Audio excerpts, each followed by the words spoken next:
What would happen if you built a refuge for a persecuted people in a place where another people already lived? In the next few minutes, you'll learn why this moral quandary is at the root of the struggle between Israelis and Palestinians, and what you can do to help achieve a just peace for everyone in the region. First, there are a couple of things it's helpful to understand. One, many Jews fled harsh persecution in anti-Semitic Europe, especially the Nazi Holocaust. Zionists encouraged massive immigration to historic Palestine, at that time a British colony, where Jews had an age-old connection and where small Jewish communities had long existed among larger groups of indigenous peoples. But when the UN offered the Jewish immigrants the majority of the land for a new state called Israel, for the indigenous Palestinians who lived there, it was a massive destruction of life. They rejected the UN's partition plan, and several Arab states invaded the new state of Israel. Israeli forces essentially erased over 400 Palestinian villages and towns. By the end of the fighting, Israel controlled 78% of historic Palestine. And when 750,000 Palestinians who fled or were expelled during fighting tried to return to their homes where the new state now stood, they were permanently barred by the Israeli government. While over 100,000 of their relatives and neighbors who hadn't left became second-class citizens of the new state, along with the new Jewish majority. Today, Palestinian refugees and their descendants number in the millions. Most are in the Gaza Strip, the West Bank, and Jordan. Many are spread throughout the world, with millions still living in refugee camps, seeking to return to their homeland. To sum up, one group of refugees found a much-needed home. But in the process, a new group of refugees was created. Here's the second thing to understand. Israel was founded as a Jewish state. But now ask yourself, what exactly does that mean? People had lots of ideas about what a Jewish state should look like.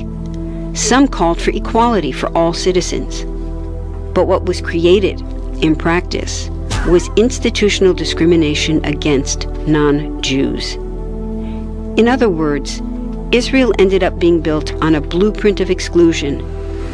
The Israeli government wants maximum land and resources for Jews, but not the Palestinians living there. That's why, inside Israel, Jews get special privileges, including rights to land and housing, that are denied to the Palestinian citizens, who make up 20% of Israel's population. That's also part of why Israel has never defined its borders. In fact, they still hold on to land, the West Bank and Gaza, that they conquered in the war in 1967. Since then, Israel has built Jewish settlements throughout the occupied West Bank, building Jewish-only cities and supplying them with infrastructure like roads and army camps, schools, and even a college.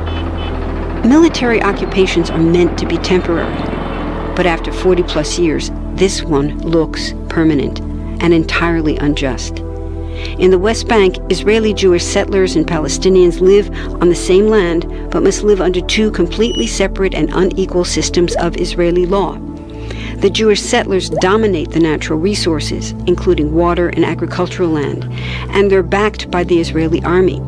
To maintain the occupation, Israel has demolished thousands of Palestinian homes and orchards, confiscated Palestinian land, bombed a captive civilian population in Gaza, and punished resistance with raids, arrests, and assassinations, all to gain maximum land, while making life so difficult for Palestinians that they will either leave or be too afraid to resist. Palestinians have fought back. For decades, they tried to achieve national liberation through armed struggle. Some groups still do.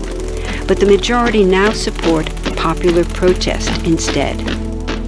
The deeply harmful pattern of control, repression, and violence profoundly harms Palestinians living under occupation and Israelis living as occupiers. This must be broken to reach a peaceful and secure future for both peoples.